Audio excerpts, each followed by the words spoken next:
Hi everyone! Welcome again to my channel. In today's video guys, ay andito tayo ngayon sa aking arrangement area. So mag-check tayo ngayon kasi maganda ang panahon. Hindi maliwanag masyado dito banda ngayon. Kasi umaga pa lang dito mainit na. So hindi maganda kumuha ng video kapag sobrang init dito banda. Ayan, hindi natin ma-appreciate yung hitsura nila kapag sobrang liwanag. Kasi umaga pa lang dito, alas 6 pa lang hanggang alauna ng hapon ay direct sunlight sila. So wala silang UV cut. Ayan. Nakaka-receive sila ng direct sunlight. And then, ayan ang ganda ni Ronyo ni Ay. Nagiging dilaw na siya guys, no. Yan ang ganda ng kulay niya. Dito rin ayan So hindi na siya lumalaki. Ayan, nag-anak lang siya ng nag-anak, hindi na siya lumalaki, ganyan lang siya guys. Tapos itong pot nga pala ay matagal na to siya, 3 years na to. Hanggang ngayon okay pa naman siya, hindi pa rin siya nabulok. Ayan. Tapos ang gamit ko ditong pintura ay yung waterproof. Kaya din siguro hindi siya basta-basta nabubulok. Ayan, dahil waterproof yung gamit natin ng pintura. Pati sa loob pininturahan ko rin. So lahat yan pininturahan ko sa loob at saka sa labas may pintura. So ayan yung ating Ronyo ni Ay. Ang ganda, ang cute niya. Sa likod nag-ano na yung mga ayan. Kumakapal na. Tapos dito naman ay mga apos. Ayan, meron tayong apos dyan. Ayan mga apos natin. And meron din tayo dyang Polydonis. Ayan ang ating Polydonis. Hindi ko na tinanggal yung mga nakaharang na mga sedum dyan kasi mas maganda siya tingnan kapag crowded look siya. Parang natural lang kaya hindi ko na tinanggal. Hinayaan ko na. Tapos ito yung ginawa ko last year na mga arrangement. Mga bandang October ko yata to ginawa. Ayan, nakalimutan ko na kung kailan. Basta last year lang. So ayan, malaki na sila. Tapos yung iba kumukulay pa rin. Katulad nito si Bloody Maria. Ayan, makulay pa rin siya. Tapos ito si Elaine. Kulay pa rin si Elaine. Ang kapal ng kanyang farina. So, hawakan natin yung dahon. Ayan makapal yung farina niya. Tapos ito maganda Hindi ko alam kung anong pangalan nito. Pero, tingnan niyo yung gilid ng dahon niya. Maganda, diba? Ayan. Tapos ito, si Elaine na naman. Tapos dito sa likod, meron tayo ditong si Cubic Frost. Ayan, makapal din yung farina ni Cubic Frost. Tapos yung katabi niya si Robra. Ayan, si Robra talaga guys, kahit summer, mapula siya. So maganda siya. Kung mahilig kayo sa mga mapula na succulent, si Robra, recommend ko sa inyo, maganda. Ayan yung ating arrangement. Kumukulog guys, baka umulan mamaya. Yan. So, ito naman ay halos green siya lahat. Itong nandito na arrangement. Halos green siya. Tapos meron tayo ditong yung mataba na dahon ay sino nga to? Si Amabile. Ayan. Meron tayo dyang Amabile. So, ito maganda rin ang dahon niya. Si Brave. Hindi siya masyadong makulay. Yan. Ito makapal ang farina ni Snow Bunny dito. Ayan diba? Makapal ang farina ni Snow Bunny. So, ganyan yung hitsura ng ating arrangement dyan. And then, ito rin ay matagal na. Ayan. So, tingnan ninyo tong aking dito. Saradong sarado siya guys. Ayan. Si Peach Boy yan guys. Yan, saradong sarado. Katabi niya si Ronyo ni Ay na nagiging dilaw na. Tapos marami na ang ating fan queen dito. 1, 2, 7. Meron tayong 7 fan queen. Ayan.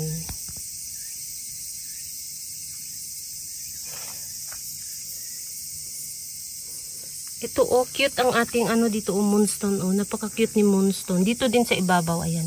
Meron ng itong itim ay sunburn. Ayan, nagka-sunburn ng ating moonstone dito. Ito, wala pang sunburn. Pero maganda yung ano, diba cute? Merong sunburn, ayan. Kasi hindi ko nilagyan dito ng UV cut. Napakainit. Tapos meron tayo ditong jelly beans. Ayan, napakaganda ng dahon niya. Wala pang mga itim-itim sa dahon itong ating jelly beans dito. Tapos ito, nakalimutan ko kung anong pangalan nito. Ayan. Meron na naman siyang mga baby sa stem. Ang ating Cupid dito, magandang dahon, oh. Pahaba yung dahon niya, hindi na palapad. So ito yung gusto kong maging dahon niya, hindi yung palapad. Kasi lumalapad kasi yung dahon niya, kaya gusto ko talaga yung pahaba. Yan, yung dahon ni Cupid. Meron din tayo ditong, sino nga to? Nakalimutan ko na. Ito na lang yung natira. Black Prince. Ayan. Ito na lang natira sa Black Prince ko. Hindi na ako nag-alaga ng Black Prince kasi lapitin siya ng mites. Kaya ayaw ko na sa kanya. So, ito, huli na to. Kapag maano pa to, ay wala na. Wala na akong Black Prince. Ayan yung ating Black Prince dyan. Survivor siya, guys.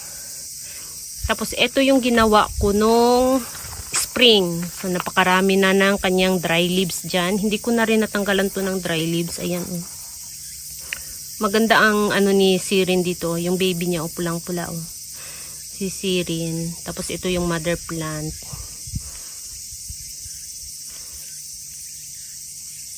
Ayan. Makapal na ang ano natin dito. Purple haze natin. Makapal na. Meron din tayo ditong purple haze na makulay pa rin siya, guys. Tingnan niyo dito, 'di ba? Green siya. Ito oh. Ayan, 'di ba? Maganda yung kulay ni purple haze diyan. So iba-iba talaga yung ano no. Nag-iiba-iba sila, guys. Kahit summer, hindi sila pare-pareha yung kulay. Tapos ito, ayan, makapal na rin. Tapos meron tayo ditong, tingnan niyo to. Ito si Prodidity. Yan. Tapos meron din tayo ditong Prodidity isa. Ayan. Diba? Napakaganda ng kulay ni Prodidity. Yan. Magkaiba talaga, diba? Ito, last year ko pa to tinanim dito sa pot na to. Tapos, hindi ko na pinalitan ng bagong lupa. So, ito, noong April lang. So, siguro yung nutrient mayroon pa. Kaya, ganyan, green siya. Nagi-green yung dahon niya. Ito kasi hindi ko na binigyan to ng fertilizer. So, tubig lang. Binibigyan ko siya ng tubig. Pure tubig lang. Wala nang iba. Kaya siguro hindi kumupas yung dahon niya. Yung kulay nandyan pa rin. Tapos, ito yung pinag-eksperimentuhan ko na hanggang ngayon. Nandito pa rin siya. Hindi ko pa rin pinalitan ng bagong lupa. Wala pa rin akong inano dito mula nung tinanim ko sila.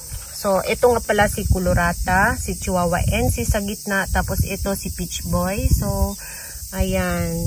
Kasi gusto ko talaga makita yung kaibahan nila, guys. So far, ang ano pa lang nila ay napansin ko, itong si Peach Boy, ang dahon niya pahaba.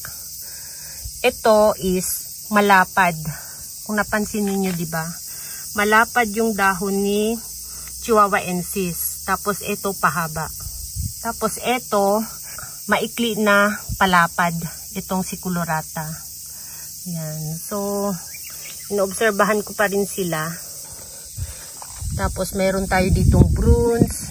Ayan ang ating bronze. Parang nagiging dilaw na ang ating bronze dito.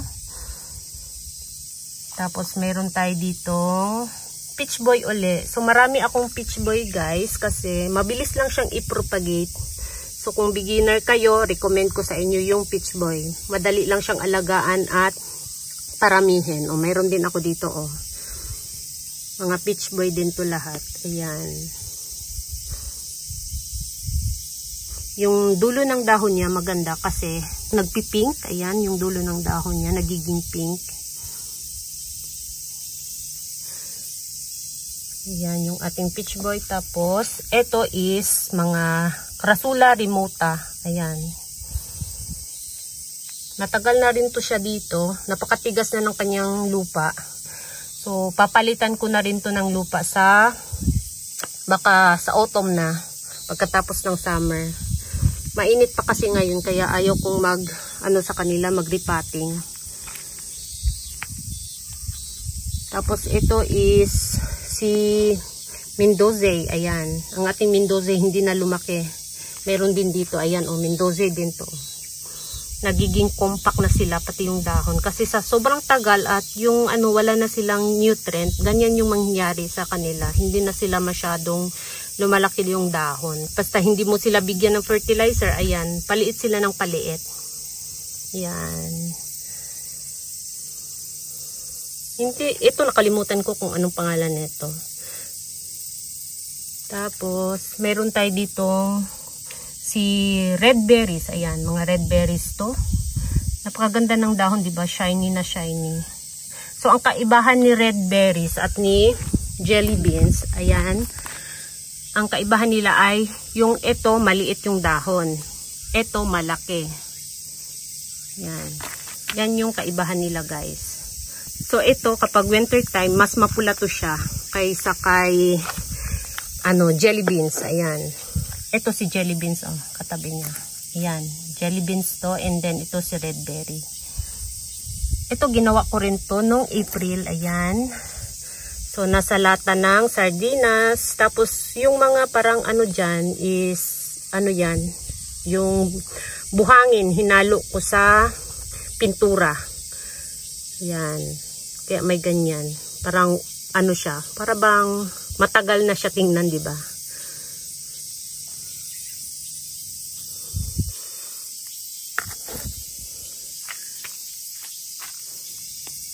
So, ito nakatanim sa bowl. Yan. Ito rin. Mayroon tayo ditong aurora. Yan, mga aurora, sedum. So, ito is mga succulents na, yung mga na-damage last year. Ayan, pinagtatanim ko na lang dyan.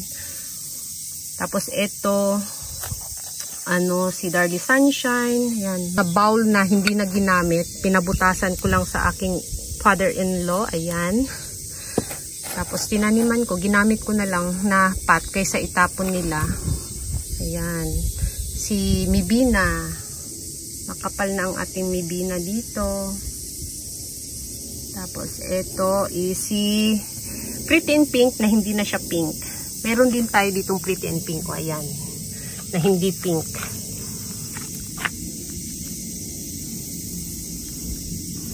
Tapos ito rin mga din to. Ayan, bowl din siya. Pinabutasan ko rin. Ayan.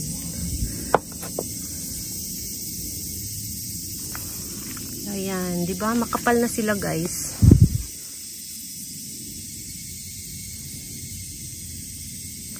Ayan yung kanilang dito, latest nila dito. Tapos ito mga ghost plant. Ayan, maganda yung kulay ni ghost plant to. Ayan, di ba? Maganda yung kulay niya, guys. Para siyang pink. Ayan, na bonsai na siya. Sa sobrang tagal nila dito sa pot na to, nagiging bonsai na. Tapos meron din tayo dito. Ayan, ghost plant din. Kahit ghost plant lang yung mga sa isang pot na malaki, di ba? Maganda tingnan. Ayan yung ating ghost plant. So, ayan yung ating latest dito, guys. Ayan.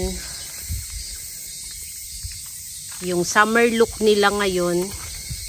Ayan, makapal na yung iba.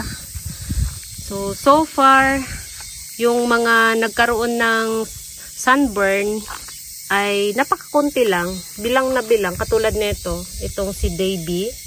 Tsaka itong saan pa ba? Ayan, mga lang. Ayan, napaka-light lang ito.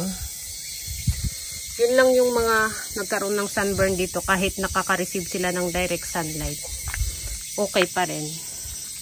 So, ayan lang yung ating latest update, guys. Thank you so much for watching and please don't forget to subscribe and like to my channel. Sa hindi pa nakapag-subscribe, please subscribe my channel at i-click nyo na rin ang bell button para ma-update kayo pag nag-upload ako ng bagong video. Thank you so much for watching and see you on my next video. Bye-bye!